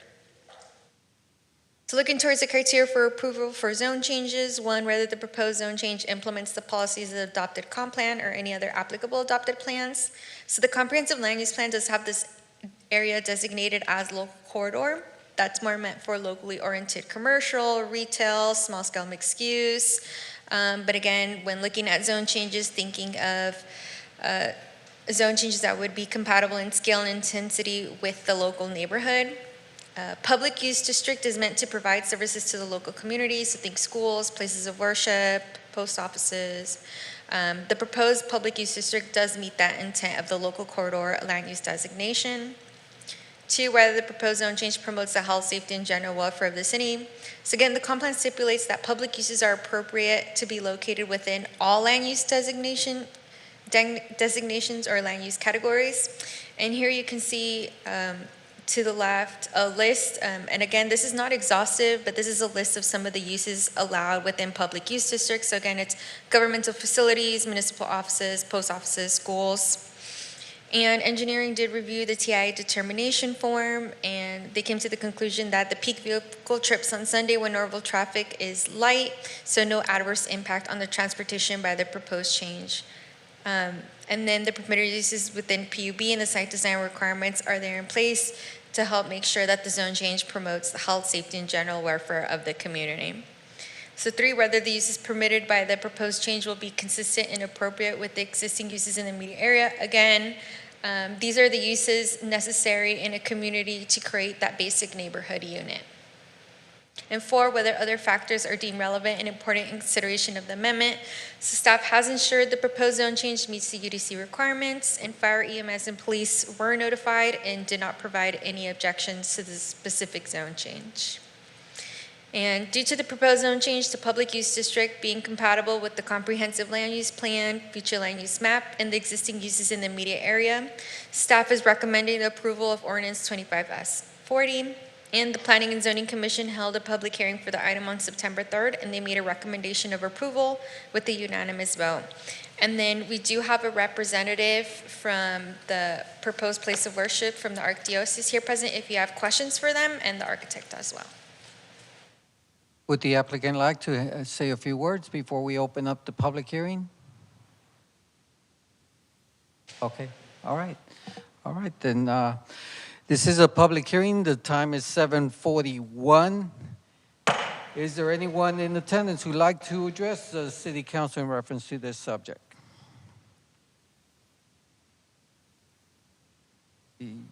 Going once? Going twice. The time is still 7:41. Public hearing is closed. All right, council, floor is open for discussion.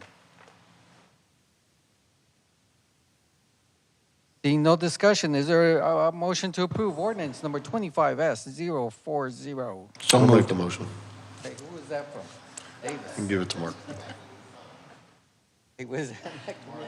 Okay, Davis. Okay, do I hear a second? Second. Okay.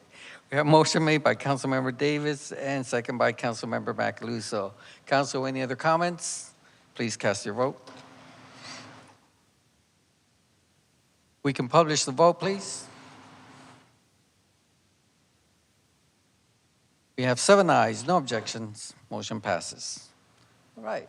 We'll move on to our next public hearing. Ordinance number 25S043. Conduct a public hearing and consider a request to rezone approximately 27 acres of land from pre-development district to general business district to apartment multifamily residential district known as Guadalupe County, property identification numbers 63835, 72500, and 72501, City of Schertz, Guadalupe County, Texas, and Comel County, property identification number 81292, 121896, and a portion of Comel County property identification number 75381, City of Schertz, Comel County, Texas. All right, Ms. Delgado, I see the applicant withdrew his application. I don't think it will be necessary to go through the presentation unless requested by council because there might be several changes or no submission. That's correct. My presentation is very brief, just kind of explaining what has happened. So I'm happy to give that, but also happy to sit down if you'd like. No, let's go ahead and explain what happened, why he withdrew. Maybe that would help the council here. All right. Perfect. So ordinance 25S043, it has been withdrawn by the applicant, but I'll provide some background on why it's still on the agenda. So this is the property outlined in green that it was proposed to be rezoned to apartment multifamily residential district R4. So here you can just see that map again. It's currently general business and pre-development, and then the proposed R4 for the 24 acres. So just a quick kind of refresher for the audience in case someone wants to speak during the public hearing. R4 is intended to provide denser apartment and multifamily style developments. The subject property is 24 acres, which would allow the property owner to construct a maximum of 840 units based on R4 and the Unified Development Code, allowing a maximum of 35 dwelling units per acre. So we did send 75 public hearing notices on August 16th. As of October 1st, prior to the Planning and Zoning Commission meeting, we'd received 14 in opposition. And we did publish tonight's tonight's City Council meeting in the September 24th San Antonio Express News, which is why we have to have the public hearing tonight. Notification signs were placed by the property owner and applicant as well. And just a note to the residents, because we've been receiving quite a bit of questions about that, those signs will be removed tomorrow after tonight's meeting. So on Friday, September 26th, again, after we had sent the written notice, it was published in the P&Z agenda, and we did the newspaper notice. The applicant formally withdrew the zone change request associated with this item, PLZC 2025-0167, and this associated City Council Ordinance 25S043. So at the October 1st Planning and Zoning Commission, since the public hearing notice was published, the Planning and Zoning Commission did hold that public hearing and then took no action on the item. And then again, we have to have the public hearing tonight for that same reason. It's been published, but no action by City Council will be taken. As a note, at this time, there has not been a formal resubmittal or a new submittal, and if that does happen, we would like the residents to understand that new case numbers will be provided, new public hearing notices will be mailed out, the public hearing notice signs will be replaced on the property. Basically, the entire process will restart. So even if you submitted a notice response for this case, a new one would be needed to be submitted with that new case number. We just kind of want to get that information out to the residents. And with that, that's all I have. All right, thank you, Ms. Delgado. All right, this item, it's 7:46. This item is on the agenda as an open public hearing. Is there anyone in attendance who'd like to address the City Council in reference to this subject? The mic is open. Going once, going twice. All right, the time is still 7:46. Public hearing is closed. Council, any comments, any questions before we move on? Seeing none, we'll move on. All right, item number 20, ordinance number 25S044. Conduct a public hearing and consider a request to rezone approximately 81 acres of land from pre-development district, to general business district, GB, and single-family residential district, R6, to middle density residential district, R5, located 1,900 feet south of the intersection of IH-35 and Country Club Boulevard, also known as Guadalupe County Property Identification Numbers 63833, 63836, 63838, 34548, 34577, 34755, City of Schertz, Guadalupe County, Texas, and Comel County Property Identification Numbers 377261, and a portion of the Comel County Property Identification Number 75381, City of Schertz, Comel County, Texas. Ms. Delgado, floor is yours. So this is going to be an even more abbreviated version. I don't want to go through the same spiel, but this is for ordinance 25S044. Same thing, the applicant did withdraw this proposed zone change. But here is the subject property outlined in green. You can see that IH-35 to the north, Country Club, Columbia, and it is on both sides, so the property here and this whole section here. It's currently general business, pre-development district, and single-family residential R6, and they were proposing to rezone the entire property to middle-density residential district R5, which is one of our newer zoning districts. Not as many residents are familiar with the R5, so just to provide some additional information, it's intended to provide developments that offer a variety of housing types. It's a suitable transition between single-family and commercial and/or denser multifamily developments. And the intent of the middle density residential district was for smaller infill tract developments to offer a variety of those housing types. The UDC states that if a tract is over 1 acre, it's allowed to have 12 dwelling units per acre. So the subject property is approximately 81 acres, which would allow the property owner to construct a maximum of 972 units. 292 public notices were sent on this zone change on August 16th.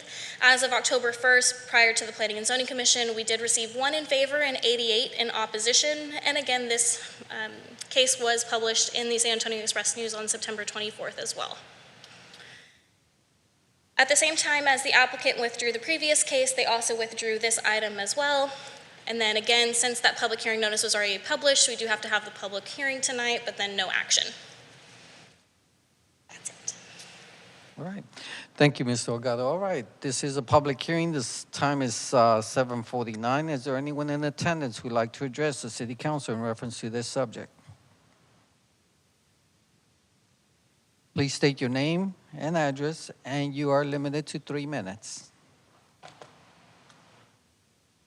My name is Jan Baldwin. I live at 3401 Columbia Drive in Cibolo, and I represent a lot of the city, the neighborhood, and we would like to see it stay as a green space if possible. We certainly don't want to see something come in and increase the impervious cement that will cause a drain problem. We have already had a drain problem. Two of my neighbors were flooded out in July. You just voted in an increase, so we need to take a look at the drainage issue out there too. Thank you. Okay, is there anyone else who'd like to address the council? Going once? Going twice? Right, time is 7:50. Public hearing is closed. Council, any comments, any questions? No comments, no questions. We'll move on to item number 21, a workshop on a potential amendment to the interlocal agreement with LCRA for communication towers. Mr. James. Thank you, Mayor and Council. So the item we have before us tonight is LCRA, and again, we have a couple of representatives from LCRA in the audience. We appreciate them sitting through the entire meeting for us. Essentially, the issue is to set the stage for it. They need to build a communication tower on their property. Typically, with the city's ordinances, we're not thinking about a nonprofit public utility building a communication tower. We're thinking a private for-profit communication company or cell tower company wanting to do that. And our ordinances are designed as such. So when the request came in, the problem we had is our code doesn't really allow them to do what they need to do. And again, as a reminder, they were created by the state legislature in 1934. They provide power, they provide water service, much like CPS you heard about before, or SSLGC, things like that. And they have to provide the infrastructure that they need, which again is often unique to their mission and what they're trying to do with it. And so I'll get into this a little bit. So again, you may recall that they have a number of substations.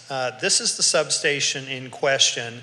This is Cibolo Valley Drive. You've got I-35 here, and then you've got Wiederstein, Old Wiederstein, that runs through here. So it's a little ways off of that back in this location, and then again, they have that power line that runs all the way down, and it continues down the other side of Schertz Parkway, that facility. And they really need to construct a 190-foot tall lattice style tower. And again, because of the height of it, they can't do the monopole. Because of the property they've got, they need to do the lattice style with the guy wires. They own the 5.26 acres of land there at 5075 Cibolo Valley Drive. The site's zoned R1 residence, but it's used as a utility substation. And so again, to give you a feel, this is the style tower they're going to build or want to build. It's 190 feet tall, and this is the location where they can fit it on their utility substation property, right? It's a utility substation. They got a bunch of stuff going on there. Now, I will say this, that when staff talked to them, we suggested, hey, is there a way you could locate this on one of the elevated water storage tank? Either ours, one in Selma, something like that. They looked around at those sites, again, would be cheaper for them, and said, really, because of our needs, those don't work for us. We've checked them. There's just not a way with our needs in particular. This is where we need to be. Again, if you look at it from the adjacent cul-de-sac here, Weeping Way, Spring Willow, and that's in the city of Cibolo, this is what those folks look at from street view, right behind. You can see the utility substation right behind them, and you can see that transmission line and the towers right behind them. Again, the issue that I said is our code really doesn't deal with this, right? We assume a different type of user, different type of use. So the maximum height of a cell tower, which must be a monopole in Schertz, is 120 feet, even if you go through the process. Again, the problem staff had in talking with them, right, is we don't want to be doing a bunch of PDDs to just tweak our standards for one person and another and open the door. There is an option to go to Board of Adjustment theoretically, but staff doesn't frankly think that's a real great option because of the nature of it, because it's LCRA, because it's what they do. We think we kind of create a problem there. And in talking with the city attorney, one way we could do it is through an amendment to one of our interlocal agreements. And we have interlocal agreements. Ironically, we have an agreement with LCRA, one of our partner agencies, to provide for radio communications for public safety. We rely on them to help us get the word out in the event of an emergency, in a catastrophe, in our typical situation. So they are a partner with us in that effort. And so while, again, I want to be clear, nobody wants a large tower behind them, right? It's just one of these uses. Nobody's going to say, oh, we'd really like it behind our neighborhood. We're thrilled with it, right? It's the sort of infrastructure that we have to have that we rely on. Again, ironically, you heard residents talk tonight, that's not what this is about, but about CPS and keeping up and providing power. And we certainly have got complaints from folks as CPS has come in and extended their infrastructure, has put in step-up transformers, right? Things like that, not ideal. When we got notices about the use of some utility easements, some of you remember in the past, that they're going to have to put lines in there, folks weren't thrilled about that, right? It's just not something they want. But yet when there's a problem, reasonably enough, just as I would as the city manager would, when we don't have that power we count on, it becomes a problem for us. We just don't kind of want it behind us. And again, it gets to the point it becomes a safety issue. They can certainly, Mr. Anderson, Eric Anderson, can certainly come up and talk about, if you'd like, what exactly they use this tower for, why they need it, the technical specifications, as I worked with this staff on it. But what we really wanted to do is, instead of just coming with an amendment to the ILA, we wanted to walk you through it and make sure that staff's direction, that because of the nature of the use, because nobody ever likes these things, because it's a public nonprofit utility that partners with government entities, we think frankly this is just the best way to proceed with it, with that ILA on the agenda, as opposed to sending something like this to Board of Adjustment and having them sort of try to dig into those sort of factors that they typically don't deal with, we think is a bad idea. So with that, I'll be happy to answer any questions. Again, Mr. Anderson is here and can certainly chime in to answer some of the technical questions going forward. But as I said, staff talked about what are alternatives? Why can't you do this? Why can't you do that? And they said, yeah, it'd be great if we could do that. Easier, less expensive for us too. It just doesn't work for their needs. All right, with that, Councilmember Davis. It seems to me like you're on the right path. The only question I have, it's a 200-foot tower. Is that going to be any problematic in any way with Randolph Air Force Base and flying operations? No, they've got to still go through Randolph and with that. As we understand, they've had those conversations with it, and certainly we'll go through that process. That was one of the first things we talked about is where are you locating it? Was it this transformer station? Was it the other transformer station closer to Deets Creek?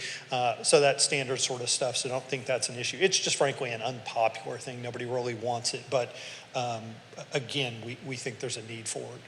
Thank you. Council, any other comments? Councilmember Macaluso. All right, just for comparison, how tall are those electric towers that are there? They gave me that. They're not near that tall. Do you recall how tall those are? I think they're, yeah, 120 feet or so. So pretty This will be significantly taller. It'll be substantially taller. I mean, ideally, I would think this would be better suited in an industrial area than a residential area myself, but I think it's aesthetically not very pleasing to see a 200-foot tower right in the middle of a Yeah. neighborhood area. And Councilman, I think I would agree with you. I think they would probably agree with you. If this were an industrial area, that's a better place for it. But again, I think they have a need, as they've explained to me, for a certain amount of coverage, certain location, and part of it is, again, it's an existing facility. So whether you go out and acquire a new piece of property in the area, and then people are screaming, going, hey, there was nothing here before, right? Or you locate it in a facility where frankly, you're behind a substation and you're behind a transmission main, it's as good as I think can be. But yeah, I think they would agree. It's not ideal. It's a matter of necessity, and if they could go a different location away from people along transmission, and they probably would, this is just where they need it to get their coverage, I'm afraid. Councilmember Westbrook. Yes, so they explained the need to you. Can I understand the need? Yeah, I think you want to talk about what you use it for and how you need it.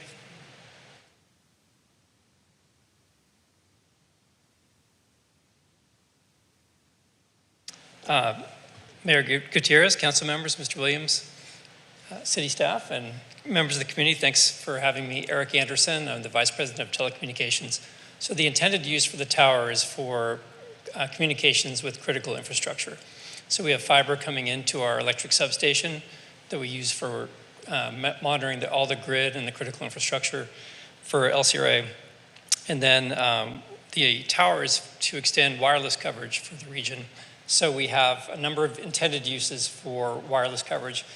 One is for grid modernization, so to be able to talk to grid assets in the area, whether that's CPS's assets or our assets or City of Schertz water, wastewater, SSLGC. Anyone is welcome to take advantage of these wireless infrastructure. And we operate a private wireless network that serves critical infrastructure. So, any of these agencies are welcome to join on.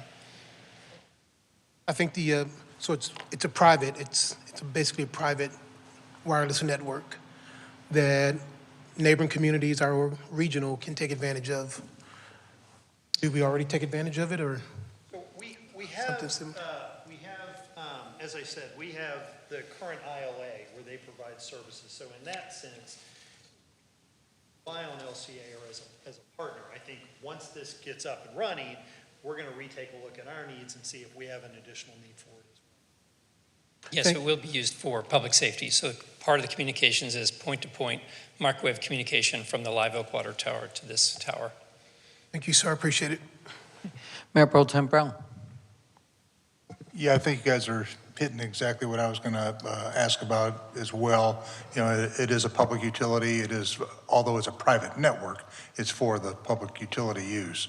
And so it is a public enhancement, safety enhancement. So, okay, thank you. If I may add. Councilmember Watson. I was just curious in regards to the aesthetics. Is there an option to upgrade it to like the trees or anything like that, or how much of the cost, or it doesn't apply to this cell tower at all? Yeah, I'm familiar with the ones that are disguised or look like trees or other structures. Given the height and the strength that we need to withstand wind and hurricane force, those kind of conditions, we have to have a lattice structure, 3 legs, strengthened all the way up. So, Councilmember Guerrero. You just answered my question. I was going to ask about that, the stability because of the height. And what if we get a storm, get something that's going to blow that away? But you're saying it is going to be stable at the bottom, on the base. yes, we're required to meet those strict standards for severe weather, and our infrastructure needs to work when nothing else does. So that's the intent. Yeah, you answered my question. Thank you. Councilmember Hayward.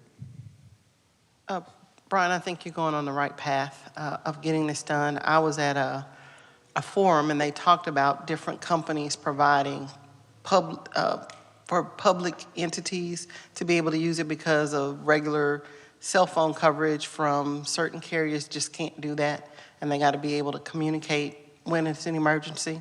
So I understand where you're kind of coming from, and I think we're on the right path in doing the ILA. So just to be clear, the ILA, and we're going to scramble tonight, try to get it on the agenda for next week because of the odd meeting scheduled in October, November, really allows them to do this by right. It essentially says they can build this communication equipment, doesn't have to follow our regs. I think, part of it is knowing what we do well, knowing we can regulate well, and then staying out of our partners' business to let them do what they do well to move forward on it. I think we're going to move forward on the interlocal agreement, and we'll probably have the tallest Christmas tree in Schertz. It almost looks like a Christmas tree.